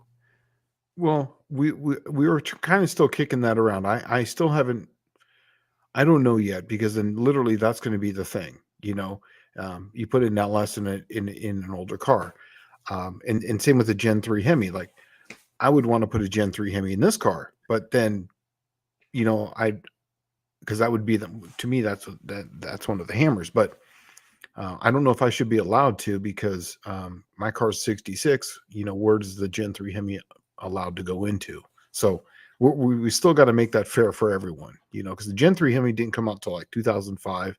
The LS came out with 96, so there has to be a cutoff, like 78 or something like that. I'm not really sure on that one. We're still going to let that open. But Ford and a Ford, GM and a GM, Mopar and a Mopar, so on and so forth. As far as transmissions, though, you can run, like if you want to run, like, say, a Ford top loader 4-speed and your Mopar or your Chevy, that's fine. And the rear end can be whatever. But as far as like the engine, it's got to be specific to that car. And Stephen Hunts is asking, 351 Windsor or whatever in my 84 Fox body Mustang. Okay. Yes, you could probably do that, right? But remember, 351 Windsor, the whole idea was this was built around the idea of the cars around 330 cubic inches and 3,000 pounds. Okay. So doing the basic 351 cubic inch Windsor, and that's if it's standard bore times 9, because 9 pounds per cubic inch. Your 84 Fox body is going to have to weigh 3,159 pounds with you in it. Yes. Which is probably about like exactly what it weighs right now, if it's not gutted. Yeah. If it's a stock Fox body with a U in it, probably weighs about 3,159 pounds. That you'd probably be pretty close. So yes, you could put that stock 351 Windsor in there. If you bore it, though, you're limited to maximum cubic inch limit for the class is 368 cubes. But remember, it's 9 pounds per cubic inch. So every cubic inch you gain, that's 9 more pounds the car's got to weigh. And also, too, tell them you have a Whistler to pump these things. I do. I have P&G. P&G. Yep. There you go, Stephen Holtz. That's why I was originally interested in a 331. That's why we built the class. That was the whole idea. It was so easy to build a 331 Ford, a 327 Chevy, a 330 cubic inch Mopar. It's literally like a freaking 4-inch bore 318. That's what you're looking at. So it made it real simple. Yeah, the 333 actually was for the Chevy. The Chevy, a 4-inch bore with the 327 crank, came out to 333 cubic inches exactly. Well, no, it was 327, but 30 over 327 is 3. Oh yes, yeah. Sorry, 30 over. So I'm sorry, 30 over made it that. And then so that way you could take your 350 Chevy, bore it, and then put a 327 crank in it, and that would make you 333 cubic inches. That's what it was. And then a 318 4-inch bore 318 with a 331 crank, and it came out to like 332 cubic inches or something like that. So there was between 330 and 333, literally all the manufacturers, we found a combination that was pretty readily available for everyone. to It make. was real simple because Oldsmobile has a 330 cubic inch engine, and then Pontiac to make one was 326/30 over is 331, right? There was like a ton of combinations that were simple and easy and Yeah. basic that almost every manufacturer had to where anybody could jump in the class. Yeah. And that's the whole thing is that there's nothing specialty about this. And that was the whole point is that way you could get a wrecking R318. Like I've been looking at Marketplace, and I've gone traveling. I went to Missouri, for 666, and you change your Marketplace update and you look at these, you can get um, like 1973 18s for like $200 anywhere. So they're out there. Nick the Van Man says, so can you not be in this class over a certain weight? Want to make sure I understand correctly. No, you can be as heavy as you want to be. But the cubic Right? inch at that point would be 368. Well, no, it doesn't matter. You can weigh a billion pounds, Yeah. right? Even if it's got 300 cubic inch motor, you can weigh a billion pounds if you want. Yeah. You're taking the disadvantage with you, Hmm. right? That's your problem. You're way overweight. Um, but weight is never going to eliminate you from the class. What's going to eliminate you from the unless you're less than 2,700 pounds. Okay, that's the thing that's going to kick you to the curb. If you're less than 2,700 pounds and you're bigger than 300 cubic inch, you're going to Hmm. get kicked from the class. But if you're on cubic inch limitations, if you're over 368 cubic inches, and the only reason we're doing that is because let's face it, you could have a 392 cubic inch motor that would absolutely walk all over a 333 cubic inch combo, Exactly. and it wouldn't take a lot of money to do that. Yeah. And Tony's Hot Rod Garage says the 318.90 over equals 332.7. Exactly. That was the whole reason why we were trying to do this. Normally all these classes, the Mopars are always out. So this way the Mopars can be in. And Right. even your 360 people, if you got a 360, build it 30 over, you can still be a 30 over 360 and still be in this class. Or you could probably go 40 or 60 over and de-stroke the crank. Yeah. So, I mean, that's another option too. But Stephen Holt says, I got GT40Ps, J302s, or my Clevo heads. If you're one to run this class, man, and you're one to be competitive, I'd run a Cleveland head. That thing is going to make a ton of horsepower compared to even the J302s. Mm-hmm. So, okay.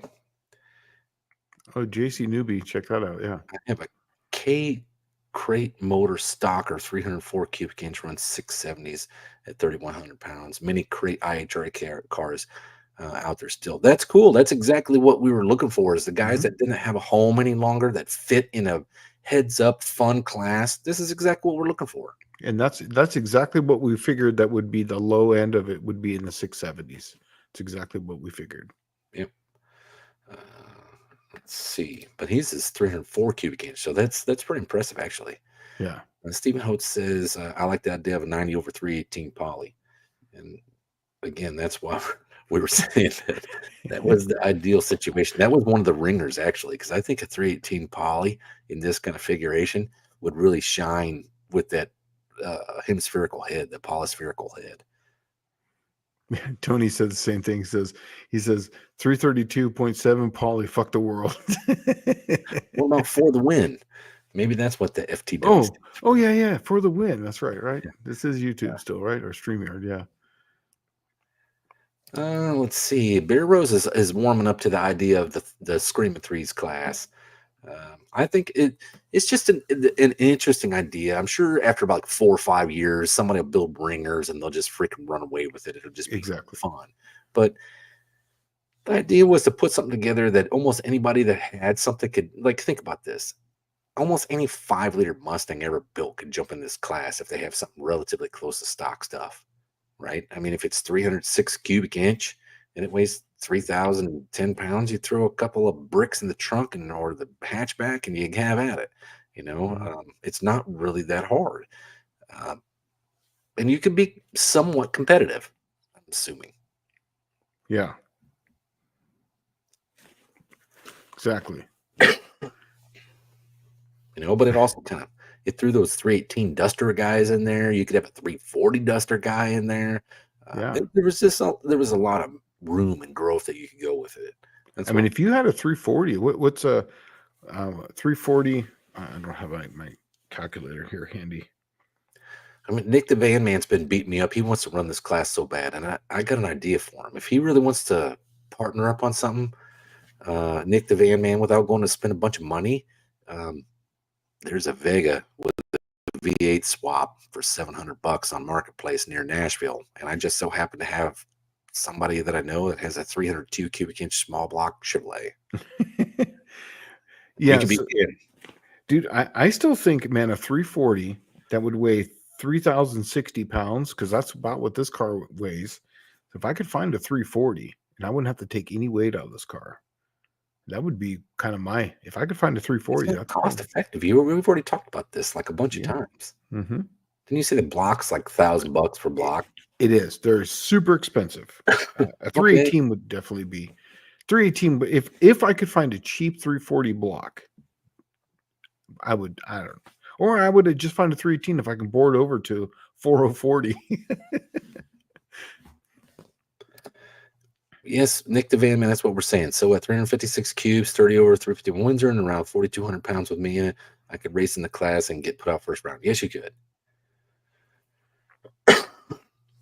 But you never know. You never know. The person could like when me and Barkley were racing. I spun 3 times. Blue Grid Garage. We are only weighing the car without driver. Correct? No, it's as you go down the track. Yes. So that was what it needs to weigh with you in it. Yeah, down the track. These are down the track numbers. That means gas, everything. So after you come off the racetrack, you're getting weighed if you get processed or whatever. So you can get weighed after you come off. And I have scales, and so does Dallas. Stephen Holtz says that he has a stock 340 block he picked up in a standard bore stock 340 block he picked up in September. How much do you want for it? Yeah, the whole idea was you could actually do just about any of that stuff, and then fit in the class. That was the whole idea, was to have a cheap. I mean, you really wanted to have the cheap 327, 350 Chevrolet that they could just throw in there and then find the right combination, just to be able to run with you. Yeah. I mean, honestly, I'll probably do a 318 for real and just keep the weight, whatever it is, because, I've got a big jungle gym in this thing now. And, Yeah, well, I'm gonna try to get my '63 Buick Special done for it. Yeah, because it's got a Buick small block in it, but I'm almost at the max limits. I'm at 364 cubic inch, so it's about the max it's going to be. So it needs to weigh almost 3,400 pounds with me in it. And that's going to be kind of hard for a car that had 2,300 pound curb weight. So we'll see.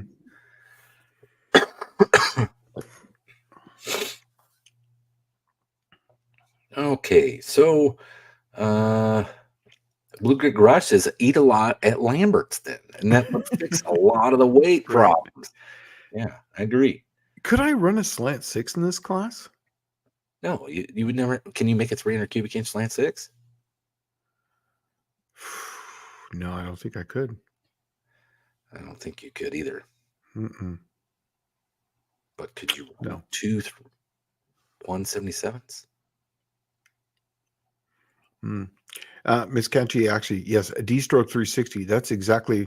They used to sell bearing spacers, and that's what I've been looking for. Is if they used to have those, and I know I bought a set way back when. I'm not sure if I brought them here to Tennessee with me or if they're in the ether somewhere, but that's actually what I was looking for, was a 360, because that's exactly a 4-inch bore. Put a 318 forged crank in it, and that's exactly what I was trying to do. The engine have to match the car pickup. Yes. The manufacturing. Yeah. Yeah. If it's a Ford, it goes in a Ford, or Lincoln Mercury. If it's a Oldsmobile, it goes in an Oldsmobile. Unless the body is after 70. We came up with some weird number, whatever it was. I need to look and see when that lawsuit was. I think that's when it started. It was like 75 or 76. I thought we nailed it at 78. Wasn't it 78? I thought it was 78. Man. We'll come up with that later. We're still kicking around things, and we're doing this with you guys too, because this helps out. You guys give us ideas that that will help us, because we don't want to just be like, this is the way it is. We want everything to be, copacetic with everyone. So I just want it to be affordable and fun and cost effective for everyone. So I think it'd be like there's only two fiberglass or maybe four fiberglass parts allowed on the whole car: front, rear bumper, Mhm. hood, and trunk lid. Yeah. And then it has to have, I hate to say this because it's going to hurt a lot of feelings, but glass. Yeah. Like real glass. Yeah. Yeah. It keeps the weight down and it keeps it from distributing weight wherever the hell they want when they put a Lexan window in it. Yeah. Could an Eagle have a 318? No, because that's a Chrysler I think engine. the Eagle stopped existing after it got bought by Chrysler, so it would all have to be AMC parts on that. Yeah, exactly. So it'd have to be an AMC engine. And I think a 304 would be the only one that would fit in there at that point.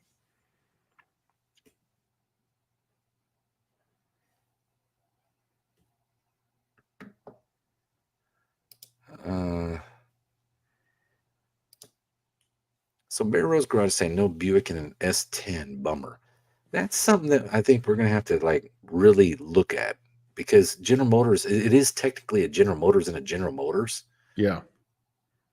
I I don't think for the first year we make it Buick, Olds, Caddy. We just do that.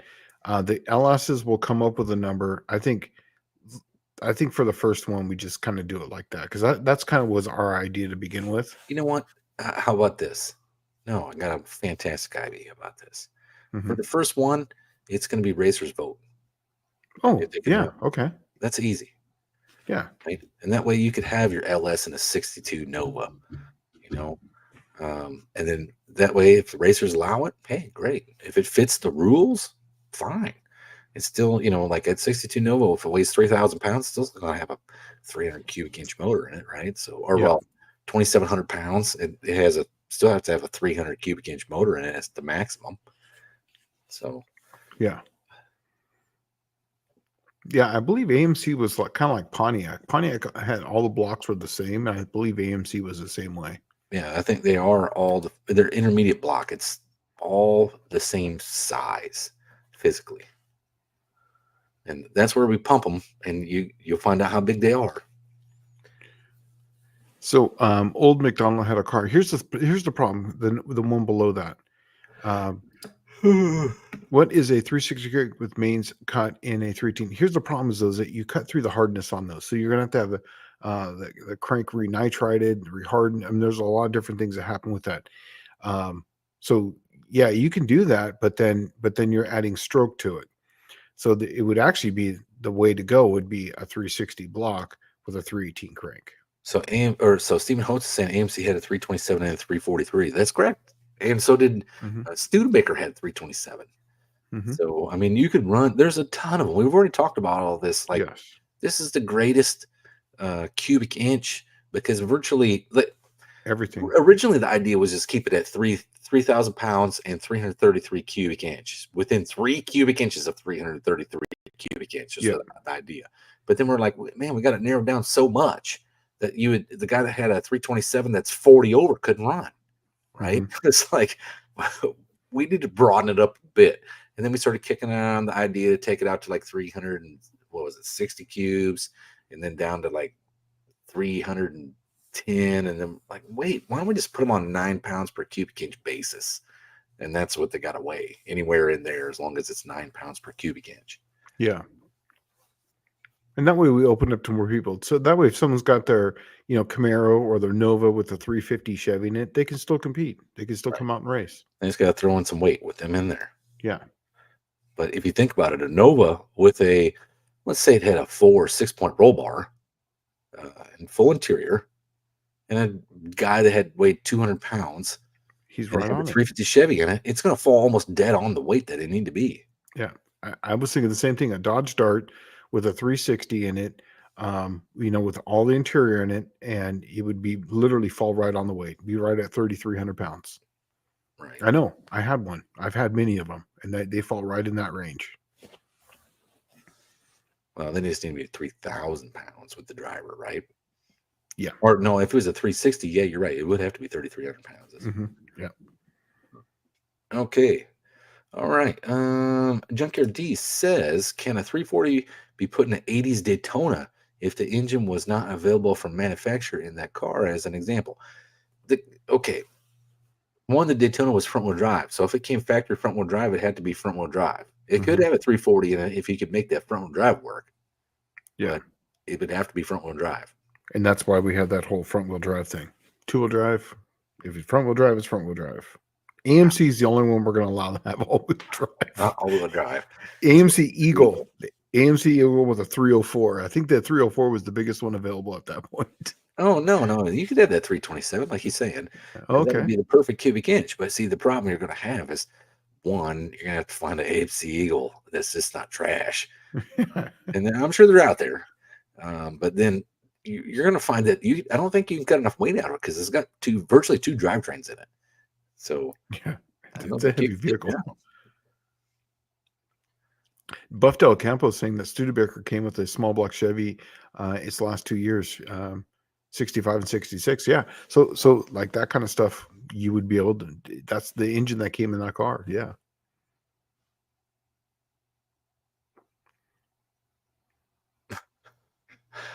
Okay. So, okay. Uh, Yeah. I was reading that. all this stuff that's going on here. Yeah. Yeah, you can have a hell of a good time. I like Buick Smith's idea here, though. How about a Willys Jeep with a Buick? You could have a Jeep with a Buick. I don't know about a Willys. It was never a Willys. A Willys Jeep. No. A Willys Jeep was the World War II Jeeps, right? Yeah. That was just a 4-cylinder. Yeah. No, I don't think that would. I guess technically you could, but Buicks came in Jeeps for 3 years from 68 to 71. But I don't know. AMC would be the interesting one. AMC and Jeep and Eagle and all that stuff would be the interesting ones because they Yeah. had such an amalgamation of everybody else's stuff, especially before they had their own V8s. So, Yeah. And then the transmissions would, because some came with 727, some had something with turbo 400. 400. Yeah. Yeah. Some of them had Exactly. switch pitch, had nail head switch pitches in them. There was a myriad of all kinds of craziness. And then when you start talking manual stuff, did you know AMC, like a Jeep, you could have got a Dana 44, a Dana 60. They had Dana 90s. Like some of the stuff is just absurd that was in those. When you start talking transmissions, you had T18 3 speeds, T85 3 speeds, and then you had T10 4 speeds, and then they had, golly, I mean, they had everything. You know, Yeah. AMC was the first one that actually created the Power Brute Super T10, like I was using my 63 Buick. Yeah. And the whole point of this class, like I'm reading through this chat too, and you know, there's the guy I can't I'm trying to remember the dirty hippie. Yeah. That's a 4-door 360 Mhm. in that car, right? Right. Literally, he could run in this class in that car. He could start it up, drive it right to the class. Yep. I mean, that's exactly what it's about, what it's supposed to be. Mm-hmm. Okay. Big block. Big Block 402 is asking, got here late, 9 pounds per cubic inch. Is there a cubic inch limit? Yes, 364 cubic inch. I know you probably want to, 368. or yeah, 368 cubic inch limit. I know you probably want to put candy cane in there, but we're trying to run. This is supposed to be just a low buck, fairly lightweight car class. But I need to get a hold of Nick, the van man, because now this Vegas really beat me up. I really want to do this Vega thing now. Gosh. Oh, dirty hippie is a 408. Okay, well, I didn't know. I thought it was just a 360. I'm sorry, I didn't know that. He used to be just a 360. I didn't know he had a 408 in there. Yeah. Let's see. AMC's also had cast iron Borg Warner automatics too. I did not know that. But okay, it does matter. Okay, mixing brands of engines, cars shouldn't matter. Too much gray area. The whole idea, like the reason why it's not cool to put a Mopar 318, let's say, the LA has a really good, awesome set of heads compared to Chevrolet 350. So, like, the idea is for you to keep your manufacturer. You're going to live with the the limits of that. benefits. Yeah, the benefits and the drawbacks of that Mhm. engine, that manufacturer. So it just allows you to be smart about what you pick and choose what you have. Like Shane was talking about using the Cookie Monster here. Professor P was going to use the Cookie Monster, put a 318 combo together, take the nitrous off the car, and run it as is. I already have that 63 Buick Special. I was just going to kind of cobble something together to get in there to run the class. I don't think it's going to be very competitive because it was never designed for that class. And that class, really, if you want to think about it, it's probably 327 Chevrolet tunnel ram with a set of aftermarket 23-degree heads is going to run over 90% of people, right? Mhm. That's really with like 550, 600 horsepower. It's going to run over most anybody in the class. Um, and I'm not saying that to be, Debbie Downer on this whole thing or anything, but keeping the engine with the manufacturer makes it really simple to what you're going to expect. And Yeah. then it also allows you to build a fan base. If you already have a Mopar fan out there and you build a Mopar, they're probably going to like your Mopar, Yep. right? You put a Chevrolet engine, they ain't going to care less what you got in it because it's virtually just a Nova at that point. Yeah. It's actually just a better Nova because you can put a bigger tire under a Mopar than you can a Nova. Right. So We didn't want you to mix and match and take the best of all of the manufacturer stuff and put it in one car. That was yes, the idea, right? that's exactly right.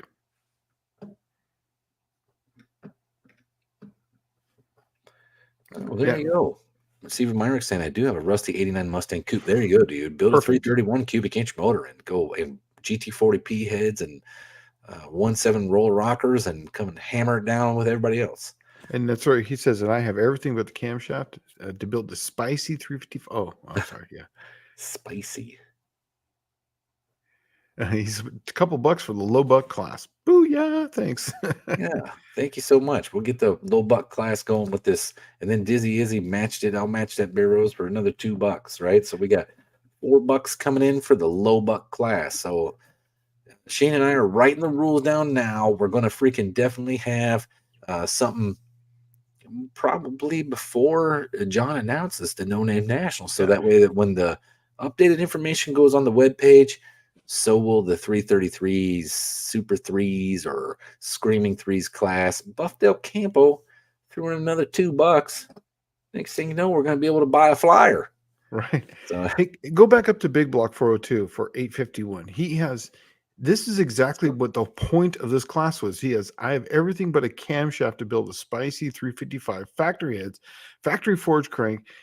Just need a car for it. That's exactly right because most people have this stuff laying around. I've got a 360 sitting right here. I would need a 318, but literally have all the stuff to build this laying around. yeah, 355 means that you would probably have to have something like a second gen or third gen Camaro Mm-hmm.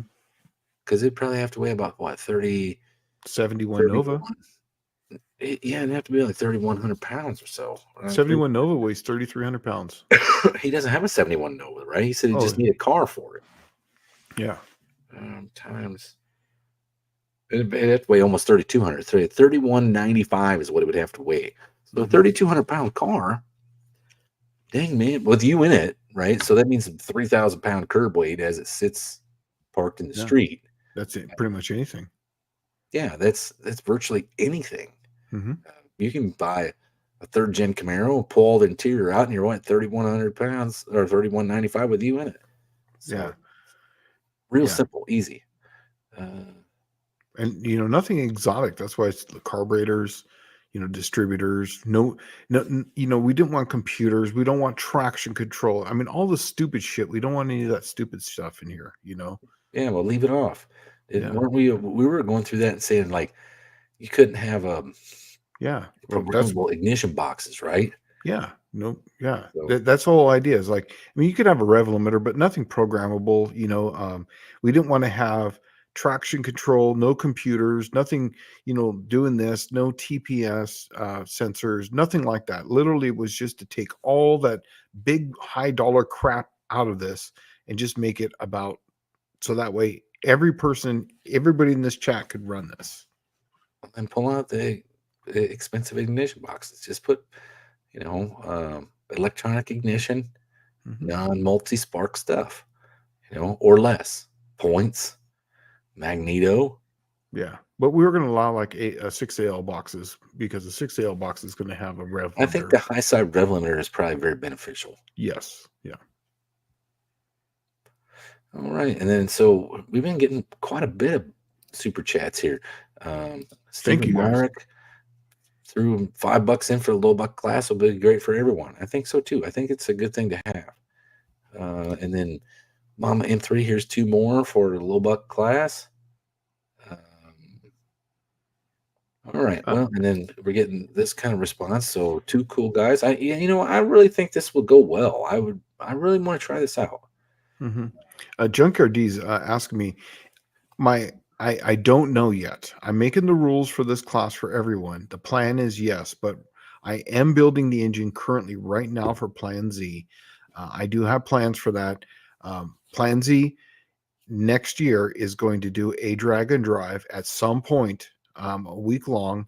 My goal is not only to finish, but actually have an average 10-second time slip for the whole week and survive. That's my plan with it, is to do that. So sometime during this, I'll be building that, and Plan Z is going to come in here and get right here. And there's Stephen Myrick saying his buddy has an 86 Firebird that they just pulled the engine out of. That's the perfect candidate right there.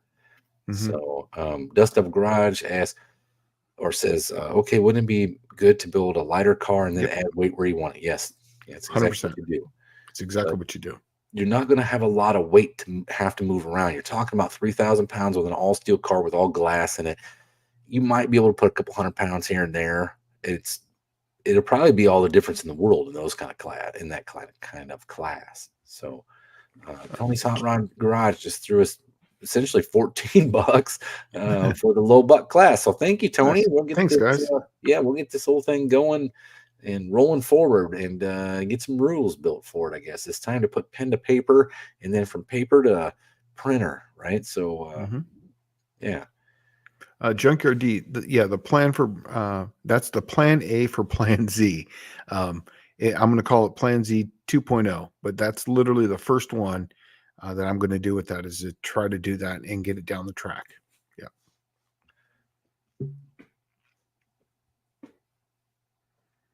Seven Jeep with 2, right? Those old postal Jeeps for like 2,200 pounds. Remember those things? I was looking at this other stuff here, like swap everything with everything. If it fits, it wins. I mean, I've kind of kicked around the idea of this. I really wanted to do a $500 claimer class, just build some kind of cobbled mess for $500 and then come drag race it at No Name Nationals. And what's cool is like you show up with your car, and at the end of the event, anybody who participated where their car was legal and made it work and they ran down the track, you can claim the other person's car for $500, but you had to give them yours, right? So I just thought that was kind of cool. But it's too complicated, and this makes it real simple. You could have some good racing with a fairly low buck combination that's just enjoyable. What most people have in the garage that don't fit any class. That was the whole point. This is your hopped up street car that you go out and do some burnouts with, and then you can't really win a bunch of races, but yet it's a fast street car. You can come and run this and be competitive. Well, okay. So Dust Devil Garage, so all steel, not all steel. You can have 4 fiberglass components on the car we were talking about. Front and rear bumper, hood, and trunk lid can be fiberglass. Yeah, but the EcoBoost doesn't have push rods. It's got to have push rods. Grandpa, Grand Pit to Vic. Yeah, we gotta wind it down, man. We literally got like 50 seconds, or not even that now, like 30 seconds till the evening's over with. Wow, man, that went by fast. All right, so I got a good list here, right here. We got good. Oh, One-Eyed Cat gave us $10. Thanks, man. Woo-hoo. Thanks so much. You guys have been throwing this cash at us. We're gonna have to get this class rolling now for sure. Stephen Holt says, in all reality, I could run the 68 Fairlane with a combo in it already. That was the whole point. Exactly. We didn't want you to have to go build a whole bunch of stuff. It was more like if you had to do just a cheapo engine, throw it together and put it in the car, hey, have at it. Yeah. Dustin was asking, what about no hood? What's your thoughts on that? Um, man, I don't see why you have to. Yeah. If it meets the weight criteria and the Yeah. I don't have a cubic problem with inch, I that. don't see why you have to run a hood. But remember, these cars. Here's the thing, though, is that one of these cars have to drive to Lambert's and back. They have to make it to Lambert's and back. Remember that. That it has to be a. This is not just a dedicated race car. That's not the point of this. Okay, so make sure Friday you get over to John Wilburn's channel for his Yes. live. Also, what Shane said earlier today, which was on Tuesday nights, is Kim and Buff's lives. If you haven't checked that out, where they just throw pictures up of the whatever they find, It's pretty cool. it's It's actually fun. fun. Yeah. And then after John Wilburn, Tony goes live right after that. So normally my Friday nights are spent right out here working on the car, and I watch two different shows. So yeah, Tony's Hot Rod Garage is right after John Wilburn on Friday night. Yeah, Dust Devil Garage asks if tunnel rams are okay. Tunnel rams are preferred. That's right. Right. That's why we made this class. Yeah. All right, so we're out of here till next week. So thanks for stopping by. I had a really good time tonight. Yeah, me There too. was quite a few people watching. So if you haven't if you haven't smashed the like and subscribe button, do that now on your way out. So we'll see you guys next week. Yeah, take it easy, guys. See you.